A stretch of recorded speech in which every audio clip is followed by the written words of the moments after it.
देखिए अभ्यास 3 में दिया है, अध्याय 3 में बीजों का बिखरना।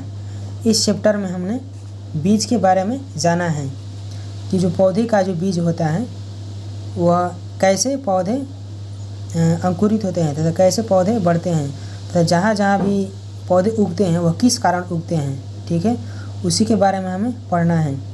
तो आइए पढ़ते हैं इसको। उत्क्रमित मध्य विद्यालय बसबुटिया चंद्र मंडी के बच्चे जैन धर्म के 24वें तीर्थकर वर्धमान महावीर के मंदिर का दर्शन करने जमुई जिला के सिकंदरा प्रखंड स्थित लछुआड़ गांव आए थे। इसे जैनियों का एक समूह भगवान महावीर के जन्म स्थल मानता है। सभी बच्चे मंदिर प्रांगण में घूम रहे थे, तभी इला की नज़र मंदिर की दीवार पर गई। वहाँ पीपल का एक छोटा सा पौधा दिख रहा था, यानी मंदिर के दीवार पर पीपल का एक छोटा सा पौधा दिख रहा था। उसने कहा कि दीवार पर पीपल का पौधा कैसे उगाया। यह सब लोग दीवार पर उसे उगे पीपल के पौधों को देखने लगे। यीशु ने कहा कि हमारा घर की चार दीवारी पर भी इसी तरह से कुछ पौधे उगे हुए हैं। शिवांगी बोली, अपने विद्यालय के पुराने भवन में भी कुछ पौधे उगाए हैं। यानी 2, 3, 4 लोगों ने ऐसा कहा कि दीवार पर पौधे उगाए हैं। चलिए यहाँ प्रश्न दिया है कि आपने भी आसपास दीवारों पर या ऐसे अन्य स्थानों पर पेड़ पौधे को उगे हुए देखा होगा। आपने इस तरह से किन किन स्थानों पर कौन कौन से पौधे को उगे देखा है। तो ये जैसे देखिए स्थान, छत के कोने पर पीपल के पेड़ को मैंने अपनी मर्जी से लिखा है। जैसे पुराने घर की दीवारों पर, जो पुराने घर हो जाते हैं उनकी दीवारों पर बरगद का पेड़ ऐसे बहुत से देखने को मिलते हैं। बरगद का पेड़, नीम का पेड़ और भी जैसे गुलर का पेड़। छत के कोने पर नीम का पेड़ हो गया, बरगद का पेड़ हो गया, पीपल का पेड़ हो गया और भी गुलर का, पकड़ी का, बहुत से ऐसे पेड़ हैं जो वृक्ष की दीवारों पर या उसके छत के कोने पर उगते हैं। पौधे वहाँ कैसे उगा होगा, अपने साथियों के साथ चर्चा कीजिए। चलिए देखते हैं, इसको समझते हैं। जब किसी भी वृक्ष या पेड़ पौधे का बीज फूटकर बिखरने लगता है तथा उस बीज को जलवायु प्रकाश उचित मात्रा में प्राप्त होता है तो वहीं बीज उगने लगता है। ठीक है, देखिए बहुत से ऐसे पौधे होते हैं जो दीवारों में लगे रहते हैं, दीवारों में खड़े पौधे लगे रहते हैं, उसमें जान नहीं होता है, उस पौधे में जान नहीं होता है तथा वे स्ट्रॉन्ग और मजबूत नहीं होते हैं क्योंकि उसको जल नहीं मिलता है। वह दीवार में होने के कारण उसको जल नहीं मिलता है, इसलिए वह बहुत ही कमज़ोर पौधे दिखने लगते हैं। चलिए आगे देखते हैं। शिवांगी ने शिक्षिका से पूछा, पेड़ पौधे दीवारों पर कैसे उग आते हैं। शिक्षिका ने कहा, जब किसी पेड़ पौधे का बीज किसी भी तरह से कहीं पहुंच जाता है तो वहीं वह अंकुरण एवं विकास की अनुकूल परिस्थितियाँ ढूंढने लगता है। अगर बीज को मिट्टी, पानी, ताप, हवा समुचित मात्रा में मिलते हैं तो वह अनुकूल मौसम में अंकुरित होकर बढ़ने लगता है। ईरा बोली, पौधों के बीज इधर उधर कैसे चले जाते हैं। शिक्षिका ने कहा कि भिन्न भिन्न पौधों के बीज भिन्न भिन्न तरीके से इधर उधर जाते हैं। किसी बीज को हवा उड़ाकर ले जाते हैं तो कोई पानी में बहकर कहीं चला जाता है। कोई बीज अपने फलों के फटने के बाद बिखर जाता है तो किसी बीज को पशु पक्षी एक स्थान से दूसरे स्थान पर ले जाते हैं। मनुष्य भी अपनी आवश्यकता अनुसार बीजों को नियंत्रित तरीके से बिखेरता है। तो ईरा बोली, पौधों के बीजों का एक स्थान से दूसरे स्थान पर जाने का राज क्या है। शिक्षिका बोली, इसे जानने के लिए आइए पहले विचार करें कि अगर किसी पेड़ पौधे जैसे इमली या नींबू के सारे बीज उसके पेड़ के नीचे गिर जाए तो क्या होगा। यीशु बोली, सभी बीज उग जाएंगे। शिवांगी बोली, नहीं, कुछ ही बीज उगेंगे। ईरा बोली, कोई बीज नहीं उगेगा। तो ईरा ने कहा कि अगर बीज उगेंगे भी तो वे बढ़ नहीं पाएंगे और मर जाएंगे। देखिए इस पर प्रश्न यहाँ पर दिया हुआ है कि आपको क्या लगता है, अगर किसी पौधे के सभी बीज उसी के नीचे गिर जाए तो क्या होगा। चलिए इसको हम समझते हैं प्रश्न के माध्यम से। देखिए, अगर किसी पौधे के सभी बीज उसी के नीचे गिर जाएं तो वे सभी पौधे अच्छे से उग नहीं पाते हैं क्योंकि सघन होने के कारण तथा प्रकाश या जलवायु न मिलने के कारण वे विकसित नहीं कर पाते हैं तथा अच्छे ढंग से नहीं उग पाते हैं। ठीक है।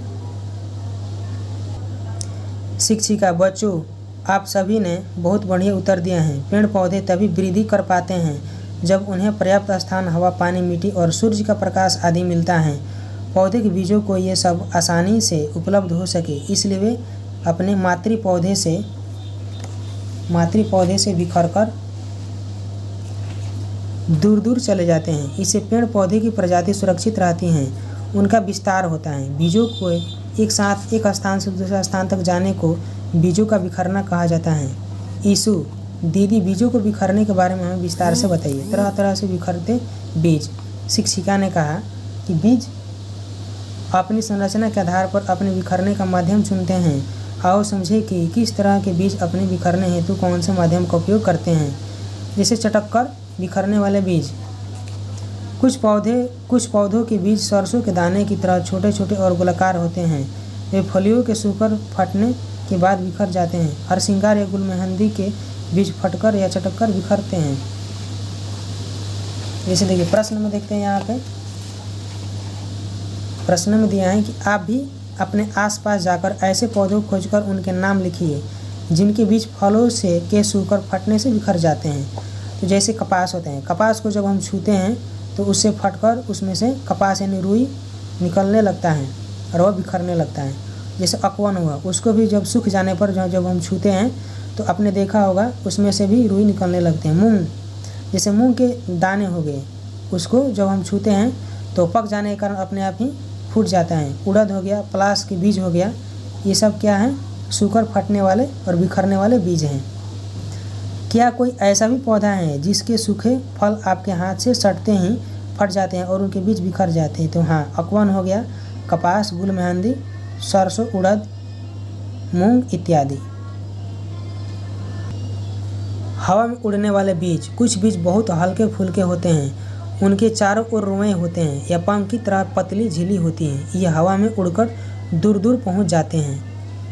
कपास के बीज हो गया, जैसे देखिए कपास के बीज हो गया, जैसे इसको हम छूते हैं तो तुरंत ही इसमें से जो रुई होते हैं वह निकलकर चारों तरफ बिखरने लगते हैं। कपास के बीज के चित्रों को देखिए और बताइए, क्या आपने ऐसी संरचना वाले किसी पौधे के बीजों को हवा में उड़कर एक स्थान से दूसरे स्थान तक जाते देखा है? उनके नाम बताइए। अकवन हो गया, पलाश हो गया और कपास हो गया। अब देखिए आगे देखते हैं, पानी में तैरकर बिखरने वाले फल। कुछ पौधों के फल पानी में तैरकर एक स्थान से दूसरे स्थान तक पहुंच जाते हैं। ऐसे फल हल्के एवं पानी में तैरने वाले होते हैं। कमल एवं कुमुदिनी के पौधे के फल पानी में बहते हुए ही एक स्थान से दूसरे स्थान पर पहुंचते हैं। फल के सड़ गल जाने से बीज बिखर जाते हैं। ठीक है, जैसे देखिए आपके आसपास पानी के पौधे किस प्रकार उगते हैं उनके बारे में लिखिए। जैसे पौधे का नाम हो गया, जैसे पानी फल हो गया, जलकुंभी हो गया, कर्मी हो गया और कमल हो गया। तो उसके बाद दिया है कि बीज, इनके बीज डूबते हैं या नहीं? तो पानी फल के बीज भी नहीं डूबते हैं, वो तैरते रहते हैं। जैसे जलकुंभी हो गया, जलकुंभी के जो पेड़ पौधा होते हैं वो अभी उसके भी बीज जो होते हैं वो डूबते नहीं हैं। कर्मी हो गया, वो भी उनके भी बीज डूबते नहीं हैं। और कमल हो गया, तो कमल के भी बीज डूबते नहीं हैं। चलिए आगे देखते हैं, जानवरों की सवारी। बीजों के बिखरने में पशु भी महत्वपूर्ण भूमिका निभाते हैं। जैसे गोखरू की तरह कांटेदार बीज या कुछ घास के बीज पशुओं के शरीर से चिपककर एक स्थान से दूसरे स्थान पर चले जाते हैं। ऐसे बीजों की सूची बनाइए जो जानवरों के शरीर से चिपककर बिखरते हैं। गोखरू बीज एक प्रकार के घास हैं जो कांटेदार का बीज होता है, ठीक है, जो जानवरों से चिपककर एक स्थान से दूसरे स्थान तक चले जाते हैं। पक्षियों द्वारा बिखराव।